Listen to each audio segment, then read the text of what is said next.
네, 지난 주일에 우리는 예수님께서 전도 여행을 다닌 70인에게 정말 무엇이 중요한지 말씀해 주신 권면에 대해 들었습니다. 그 핵심이 여러분 무엇이었습니까? 귀신을 쫓아내는 능력을 가졌음에 기뻐하지 말고 너희들이 하나님의 자녀가 되었음에 더 기뻐해라. 그것이 진짜 기뻐해야 할 참 이유라고 말씀해 주셨습니다. 여러분, 한 주간 이 말씀 기억하시면서 내가 한 주간 하나님의 자녀이지 라는 사실 때문에 기뻐하며 사셨습니까? 네. 아마 많은 분이 좀 그러지 못했지 않았을까 싶어요. 꼭 여러분의 잘못이라기보다는 우리가 참 그렇게 하기 어려운 데는 크게 두 가지 이유가 있어요. 첫 번째는 우리가 살고 있는 이 세상 때문입니다. 이 세상은 우리가 이 진리를 믿고 살 수 있도록 결코 가만히 내버려 두지 않습니다. 끊임없는 갖가지 메시지를 통해서 너는 행위로 너의 존재를 입증해야 된다. 너가 그래야 중요한 자다. 이런 메시지를 끊임없이 주고 있기 때문에 우리는 참 어려워요. 두 번째 이유는 뭐냐면 바로 우리 자신 때문이에요. 우리 자신의 약한 심령과 마음 때문에 우리의 마음이 종종 잘 무너지기 때문이에요. 내가 예수님을 믿어서 하나님의 자녀가 됐다는 이 귀한 축복이 얼마나 놀라운지 그 소중함을 자꾸 잃어버리다 보니까 우리는 그 믿음을 간직하지 못하는 것이죠. 그러다 보니 자연스럽게 믿음이 없으니 진리가 우리 안에 힘을 발휘하지 못하게 되고, 그러니 우리가 기뻐할 수가 없는 것이죠. 여러분, 우리가 하나님의 자녀가 됐다는 게 이게 얼마나 놀라운 특권인가. 여러분, 진짜 이 진리를 꼭 기억하시고 삶 속에서 이 진리로 인해 기뻐할 수 있는 여러분이 되시기를 한 번 더 축복합니다. 여러분, 네. 이 지식, 이 복음을 아는 지식이 우리 안에 충만히 채워져야 하는데요, 정말 우리가 여러분 이걸 믿으면 아마 분명 지금과는 좀 다른 삶을 살 거예요. 삶의 환경이 막 좋아진다는 그런 뜻이 아니라 주어진 삶을 살아내는 우리의 태도와 우리의 방식이 달라질 거라는 것이죠.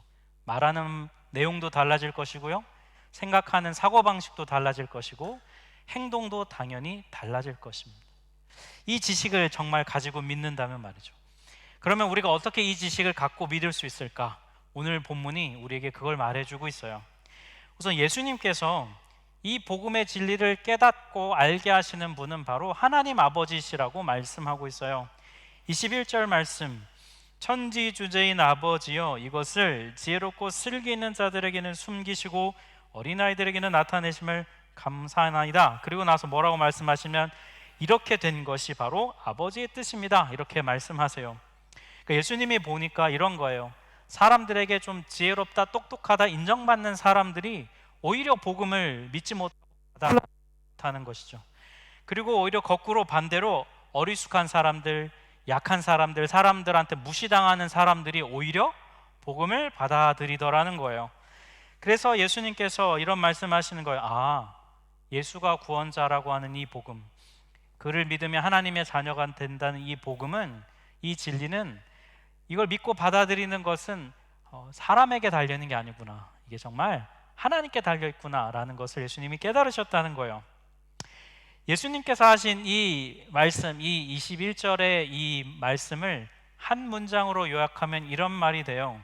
구원의 주권은 하나님께 있다. 우리가 이렇게 보통 말하지요. 성경의 가르침에 따르면요, 구원은 하나님께만 있다고 가르쳐요. 디도서 3장 5절에 보면 이렇게 말씀합니다. 우리가 무슨 올바른 일을 했다고 해서 구원해 주신 것이 아니라 오직 그분이 자비하신 분이시기 때문에 우리를 구원하신 것입니다. 그러니까 우리의 어떤 노력이나 업적 때문에 구원받는 게 아니라 하나님의 자비하심 때문에 우리가 구원받는다고 성경은 말해요. 또 에베소서 2장 8절 9절도 이렇게 얘기합니다. 여러분은 믿음을 통하여 은혜로 구원을 얻었습니다. 이것은 여러분에게서 난 것이 아니요 하나님의 선물입니다 라고 말해요. 그러니까 성경은 정확하게 구원은 나에게서 나는 것이 아니다, 내가 나를 구원할 수 없다, 구원은 오직 하나님께만 달려있는 것이다, 하나님으로부터 나온다고 말씀해요. 교회 오래 다니다 보면 이 말 많이 들어보셨을 건데요, 이 진리의 내용이 조금 더 다른 내용으로 보면 우리에게는 이런 뜻으로 다가옵니다. 내가 나를 구원할 수 없다. 구원이 하나님께 있다는 이 말은 동시에 내가 나를 스스로 구원할 수 없다. 즉 자력 구원은 불가능하다는 것을 말해 줍니다. 여러분, 내가 아무리 애쓰고 노력해도요, 내가 나를 결코 구원할 수 없어요. 물론 노력하면 이전보다 조금 삶을 좋게 만들 수는 있을 거예요. 조금 더 돈이 많아질 수도 있고요. 뭐 그런 경우는 잘 없는 것 같은데, 네. 그렇게 될 수도 있고, 또 조금 더 건강하게 할 수도 있고, 조금 더 삶을 좋은 조건으로 만들 수는 있을진 모르겠어요. 하지만 여러분, 죄로 인해 망가진 이 세상으로부터 나를 구원할 수는 없습니다. 우리의 힘으로는 할 수 없어요. 내가 아무리 여러분 노력해도 깨어진 관계는 내 힘으로 회복할 수 없습니다. 한 번 망가진 여러분 건강, 몸 한 번 망가지면 참 회복하기 어렵지 않습니까? 그죠? 노력해서 어느 정도는 가지만 진짜 참 쉽지 않아요. 우리의 몸은 시간이 지날수록 상하게 되어 있죠. 여러분, 거대한 이 죄의 시스템인 이 세상을 여러분 우리의 힘으로 바꿀 수 있습니까? 여러분, 바꿀 수 없어요. 결코 변화하지 않아요. 그래서 여러분, 오직 구원, 이 망가진 세상을 새롭게 하시고 우리를 새롭게 하시는 분은 바로 오직 하나님이십니다. 구원은 오직 하나님께로부터만 나오는 거예요. 여러분, 정말 이 진리를 믿으시나요? 네. 그런데 여러분, 왜 우리는 이 믿는 그대로 살지 않을까요? 왜 우리는 하나님이 구원하시기를 구하면서 기다리지 못할까요? 왜 조바심 내면서 우리는 자꾸 내 힘으로 더 삶을 좋게 만들고 구원하려고 애쓰고 노력할까요? 우리가 자력 구원이 불가능하다는 걸 머리로는 알면서도 삶으로 계속해서 이걸 시도하고 애쓰는 이유가 한 가지 있는데, 그건 바로 하나님이 어떤 분인지를 정말 잘 알지 못하기 때문이에요. 여러분, 신앙생활 하는 거 재밌으십니까? 어떠세요, 여러분? 막 이 자리에 나오는 거 좀 재밌으세요? 어떠세요? 재밌다고 그러면 안 될 것 같고, 그죠? 네. 여러분, 질문이 좀 이상할 수도 있는데, 여러분, 신앙생활이 항상 재밌진 않아요, 그죠? 네, 이건 동의하시죠? 네. 이건 동의하실 수 있을 거예요. 항상 재밌진 않습니다. 네. 근데 여러분, 이 반대도 문제예요. 네. 항상 재미없습니다. 네. 그것도 또한 문제이죠. 그럼 신앙생활 할 때 여러분 언제가 제일 재밌으신가요? 한번 생각해 보세요. 많은 분들한테 질문해 보면 내가 신앙생활 언제가 제일 재밌었을까 생각해 떠올려 보면 이제 막 예수님 막 제대로 믿기 시작했을 때 그때가 가장 재밌었다고 얘기합니다. 예. 재미있었다고 얘기한다고요. 네. 그때 막 모든 게 새롭고 막 교회만 오면 막 너무 막 은혜가 넘치고 막 세상도 다 아름다워 보이고 막 사람들도 다 나를 반겨주고 좋아해주고, 그래서 참 그러면 재미있죠. 뭐 또 한 가지 재밌을 때 있는데, 교회 와서 저기 남자친구 여자친구 사귈 때, 네. 그러면 또 재미있죠. 막 그때야말로 모든 게 아름다워 보이죠, 그죠? 네. 다 모든 것이 은혜고 그래요. 근데 시간이 좀 지나서 익숙해져 버리면 여러분 재미가 없어요. 신앙생활하면서 재미가 없어지고 흥미를 잃어버리게 될 때 우리가 그 원인을 찾아가 보면 뭐 다양한 게 있겠지만 근본적인 이유는 뭐냐면 하나님을 아는 지식이 더 자라지 않기 때문이에요. 여러분, 하나님은 우리가 절대로 다 알 수 없는 분이라고 성경은 얘기해요. 지금 우리가 하나님을 안다고 말해도 전부를 아는 게 아닌 것이죠. 그래서 우리가 신앙생활 해갈수록 우리 안에 자연스럽게 일어나는 게 뭐냐면 당연히 하나님을 이전보다 더 많이 알아가게 된다는 거예요. 이게 정상적인 신앙생활이에요. 그런 반대로 신앙생활하면서 하나님을 더 알지 못한다면 진짜 신앙생활이 식상하고 재미없어요. 여러분, 사람들과의 관계를 한번 떠올려 보시면 좋을 것 같아요. 여러분, 자주 만나서 친교하고 교제하는 분들 있으시죠? 뭐 저희 안에서 그렇게 교제를 하는데, 우리 만나면 그런 분들 있잖아요. 맨날 했던 얘기 또 하는 사람. 네. 만났는데 맨날 했던 얘기 또 하고 또 하고, 그리고 또 자기 생각에 갇혀서 잘 변화하지 않는, 뭐 1년 전에 만났는데 3년 전에 만났는데 어제 만난 것 같은, 늘 똑같은 그런 분들이 있죠. 그런 분들 만나면 여러분 어떻습니까? 여러분 재미없어요, 솔직히. 그죠? 근데 여러분, 만날 때마다 조금씩 변화가 있고 새로움이 있는 관계, 1년 전, 6개월 전과 조금 좀 더 성장한 모습을 보이고 변화된 모습을 보이는 관계는요, 만나면 재미있어요. 그리고 만나면 좀 기대가 되는 면이 있습니다. 하나님과의 관계도 여러분 그래요. 교회를 오래 다녀도 신앙생활이 성장하지 않고 내 인격이 성숙하지 않고 재미없는 이유가 있다면 하나님을 아는 지식이 자라나지 않기 때문이에요. 늘 똑같고 지루함. 여러분, 제가 매주일 말씀을 전하기 위해 성경도 연구하고 양육도 하고 많이 하다 보면 여러분 진짜 어떠십니까? 저는 성경 보면 지루할까요? 어떨까요, 여러분? 어떨 것 같으세요? 네. 정말 제가 그렇다면 목사직을 당장 내려놓는 것이 맞을 거예요.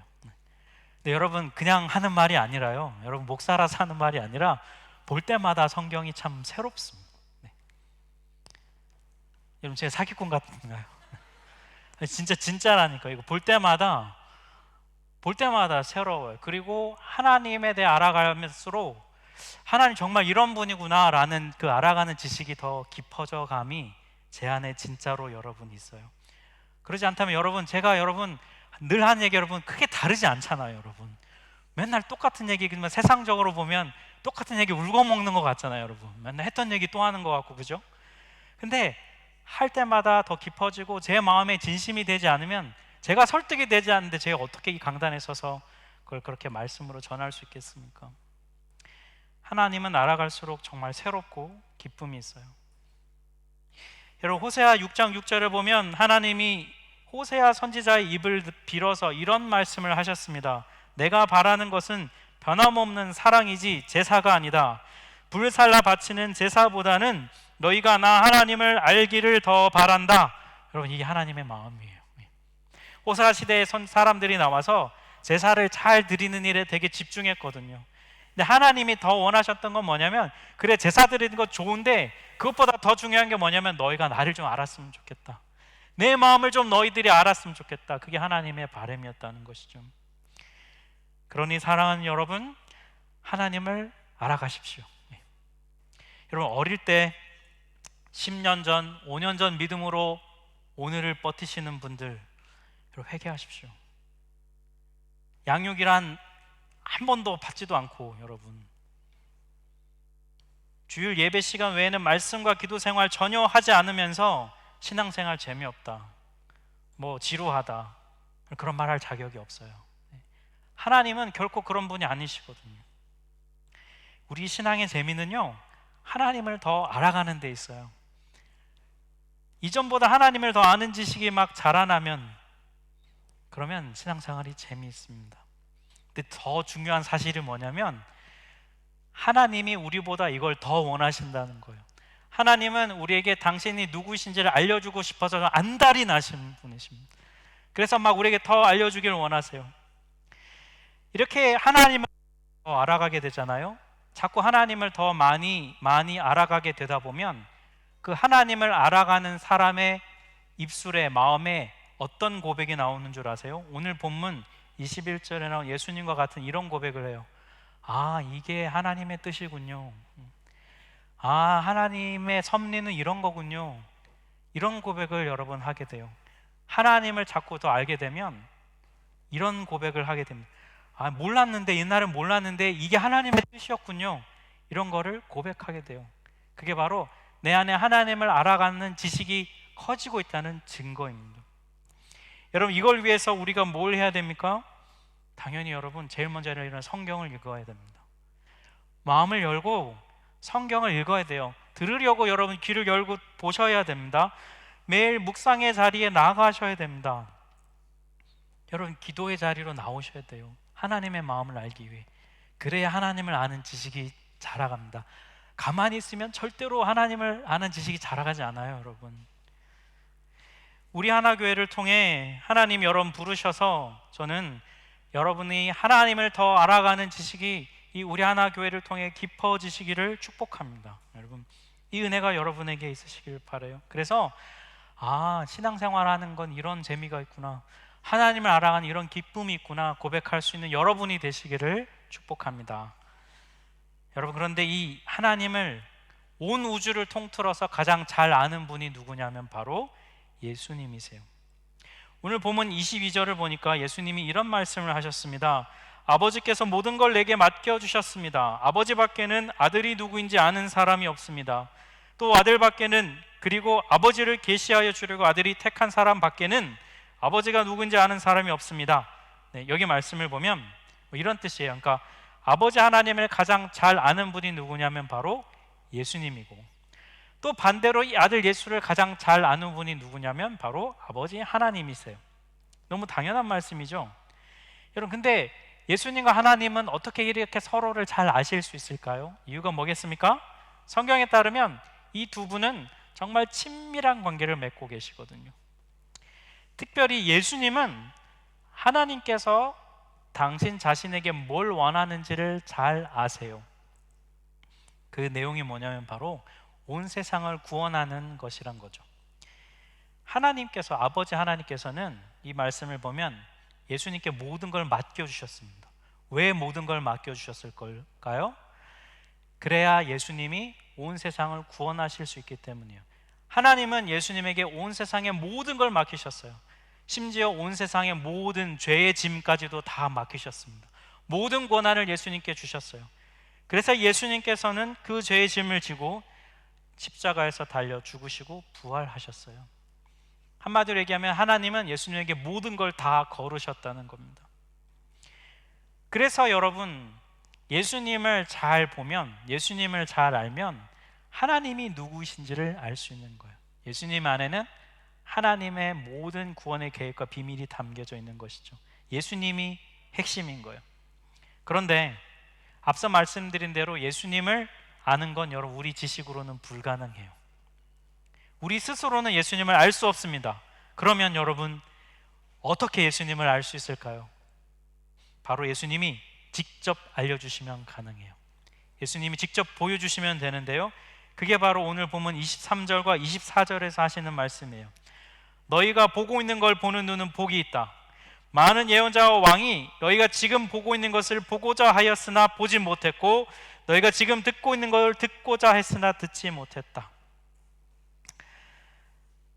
예수님께서 제자들에게 하신 말씀인데요, 이 23절, 24절에서 예수님이 하시고자 하는 말씀을 한 단어로 압축해서 가장 잘 압축한 게 있는데, 그게 뭐냐면 바로 지금이라고 하는 단어입니다. 구약 시대에 하나님께서 많은 선지자들을 보내셔서 메시아가 올 것을 말씀해 주셨는데요, 그 선지자들은 그걸 어떻게 들었냐면 환상 중에 들었습니다. 기도 중에 들었어요. 그리고 하나님의 음성을 그렇게 들었어요. 직접 보지는 못했습니다. 그런데 그렇게 말로만 듣던 그 메시아가 직접 나타나서 직접 말하고 직접 메시지를 주는, 그걸 듣고 있는, 보고 있는 너희들 제자들은 진짜 복되지 않냐. 옛날 선지자들은 듣기만 했는데 너희들은 직접 보고 있지 않냐라고 예수님 말씀해 주시는 거죠. 오늘날 우리는요, 예수님을 직접 볼 수 없어요. 직접 음성을 들을 수는 없습니다. 그럼에도 불구하고 우리는 예수님을 알 수 있어요. 여러분, 우리가 예수님을 알 수 있는 방법이 뭡니까? 우리가 예수님을 어떻게 알 수 있죠? 성경을 통해서, 특별히 성경의 내용 중에서 사복음서를 통해 알 수 있어요. 그럼 복음서를 보면요, 예수님이 알고 싶어서 찾아온 사람들이 있었어요. 그 찾아온 사람들한테 예수님은 이렇게 말씀하셨습니다. 예수께서 이르시되 와서 보라, 이렇게 말씀하셨어요. 이건 베드로의 동생인 안드레가 예수님을 처음 만나가지고 예수님, 당신은 누구이십니까? 이런 질문을 던졌을 때 예수님이 하신 말씀이에요. 예수님은 설명하기보다 뭐라고 하셨냐면 와서 보라, come and see, 네가 직접 보고 직접 경험해라 라고 말씀해 주셨어요. 또 예수님 요한복음 14장 9절에 보면 이렇게 말씀하셨습니다. 나를 본 자는 아버지를 보았다. 이거는 예수님의 제자인 빌립이 예수님에게 성부 하나님과 그렇게 친하시다면서요, 그러니 성부 하나님을 보여주시면 제가 제 믿음에 도움이 좀 되겠습니다, 이런 요청을 했을 때 예수님께서 빌립에게 하신 말씀입니다. 네가 나와 함께 오랜 기간 지내면서 내가 하는 말도 듣고 내가 누군지를 보지 않았으냐? 그러니 너는 나를 봤다면 아버지를 이미 본 것이다 라고 말씀하셨습니다. 예수님의 이 말씀, 보고 경험하는 것, 이게 바로 예수님께서 당신이 누구인지를 우리에게 알려주시는 방식이었어요. 오늘날 우리는 사람으로 오신 예수님을 직접 보고 그 육성으로 음성을 들을 수는 없어요. 하지만 우리는 제자들보다 훨씬 더 유리한 조건이 있어요. 왜 그럴까요? 바로 성령님이 계시기 때문이에요. 여러분, 예수님께서 제자들에게 2000년 전에 하신 이 말씀, 와서 보아라, 네가 날 보았으면 아버지 하나님을 보았다 라고 하는 이 말씀, 이게 뭘 얘기해 줍니까? 남이 말해주는 복음이 아니라 네가 직접 듣고 네가 직접 경험하는 이것이 진짜 참 복음이라는 말씀인 것이죠. 그래서 여러분, 신앙은 지금이 중요합니다. 네. 옛날이 아니라 바로 지금 이 자리에서 직접 보고 듣는 것이 중요하다는 거예요. 여러분, 제자들은요 직접 예수님이 말씀하시는 거 보고 들었어요. 그런데 왜 그들은 성경을 통해 보면 그들은 예수님이 참 메시아라는 걸 깨닫지 못했다라고 성경은 말해요. 그런 그들이 여러분 진짜 언제 알았습니까? 예수님이 죽고 부활하신 이후에 성령이 임하였을 때 그들은 진짜 듣고 깨달았어요. 그러니 여러분, 오늘날 우리도 마찬가지예요. 직접 예수님을 보고 듣는 것, 그 눈으로 보는 것도 참 소중한 일이지만 그것보다 더 중요한 사실은 그 예수님을 직접 와서 보라 말씀하신 예수님을 만나게 해주신 성령님이 우리 안에 계시다는 것입니다. 그러니 오늘 우리는 말씀을 통해 그 예수님을 직접 보고 직접 들을 수 있는 것이에요. 여러분, 우리가 이 예수님을 성령님을 통해 직접 보고 듣기 위해서 중요한 것이 있습니다. 바로 그분께 우리의 마음의 중심을 드리는 거예요. 여러분, 이 질문에 한번 대답해 보시겠습니까? 여러분은 지금 뭘 보고 계신가요? 여러분, 요즘에 여러분의 눈을 사로잡은 것은 무엇입니까? 여러분의 시선이 고정되는 것은 어디인가요? 여러분, 살면서 요즘에 여러분이 집중해서 보고 있는 것이 무엇입니까? 예수님이십니까? 아니면 여러분이 지금 무엇을 듣고 계신가요? 여러분에게 요즘에 여러분의 마음을 사로잡는 메시지는 무엇입니까? 여러분이 귀 기울여 듣고 싶어하는 것은 여러분 무엇인가요? 제자들은 살아있는 예수님을 보고 들었지만 그분이 메시아인지를 몰랐어요. 마찬가지로 성령이 우리 안에 오늘 살아 계시지만 우리가 보고 듣는 것이 그 성령께 마음을 들이지 않는다면 우리는 만나고 듣지 못할 것입니다. 사랑하는 성도 여러분, 우리 예수님과 함께 있었음에도 불구하고 깨닫지 못했던 제자들과 같은 어리석음을 우리도 반복하지 않았으면 해요. 예수님은 우리 안에 살아 계십니다. 어떻게 살아 계시냐? 우리는 육체를 가진 우리잖아요. 육체를 가진 우리 안에 어떻게 살아 계시겠습니까? 바로 영이신 성령님을 통해서 우리 안에 살아 계시고 우리와 함께 하십니다. 성령을 통해 지금 직접 우리에게 들려주시는 그분의 음성과 그분의 모습을 볼 수 있는 우리가 되기를 바라요. 여러분, 귀 기울여서 주목해서 보십시오. 그러면 여러분 들을 수 있고 볼 수 있어요. 반드시 예수님을 직접 볼 수 있는, 들을 수 있는 그 은혜를 우리는 누릴 수 있습니다. 요한일서 1장 1절 말씀에 보면 저자 요한이 이런 말씀을 하고 있어요. 태초부터 있는 생명의 말씀에 관하여는 우리가 들은 바요, 눈으로 본 바요, 자세히 보고 우리 손으로 만진 바라 라고 말씀해요. 사랑하는 성도 여러분, 우리가 종교로서 기독교를 믿고 있지요. 기독교 신앙은 여러분 그러나 결코 그냥 교리나 이론이 아니에요. 지금 바로 이 자리에서 살아 호흡하시며 살아 숨쉬는 그 예수님을 만나고 그분을 경험하는 것이 바로 기독교 신앙의 핵심입니다. 그것이 바로 우리가 오늘 이 자리에 있을 수 있는 이유이고 매 시간 이 자리에 오면서도 식상하지 않게 예배할 수 있는 유일한 이유는 바로 그분이 살아 계시기 때문입니다. 그분은 살아서 성령을 통해 우리에게 오늘도 바로 지금 말씀하시고 우리를 만나주고 계세요. 여러분, 이론이 아니라 생명입니다. 내일부터 한 주간 월요일부터 금요일까지 여러분 가을 저녁 집회 하잖아요. 여러분 이런 거 왜 할까요? 네. 매주 저녁에 여러분 피곤한데 나와서 기도하고 찬양 이런 거 왜 할까요? 솔직히 그런 거 안 하면 여러분 저도 편해요. 네. 뭐 그거 한다고 뭐 월급 더 받고 그런 거 아니잖아요. 제가 뭐 초과 근무 수당 받고 여러분 그런 거 아니거든요. 제가. 그런데 여러분 이런 거 왜 하겠습니까? 이유가 뭐겠습니까? 지금 이 자리에서 우리를 만나주신 그 예수님 만나려고 하는 거지 않습니까? 지금 말씀하시는 그분을 만나는 것이죠. 매일 설교하는 교역자들과 찬양하는 인도자들과 함께 기도하는 과정을 통해 진짜 살아계신 그 예수님을 만나는, 정말 살아있는 것이구나, 기독교 신앙은 이렇게 호흡하는 것이구나, 만나는 것이구나라는 것을 조금이라도 더 알려고 우리가 모이는 것입니다. 그러려고 함께하는 거예요. 사랑하는 성도 여러분, 이 자리로 여러분을 초대하고 뭐 단순히 월요일부터 금요일까지 내일 다음 주뿐만이 아니라 여러분 삶에서 말씀과 기도로 예수님을 만나십시오. 그러므로 하나님을 알아가는 기쁨이 있어서 신앙생활하는 재미와 기쁨을 회복하는 여러분 되시기를 주님의 이름으로 축복합니다.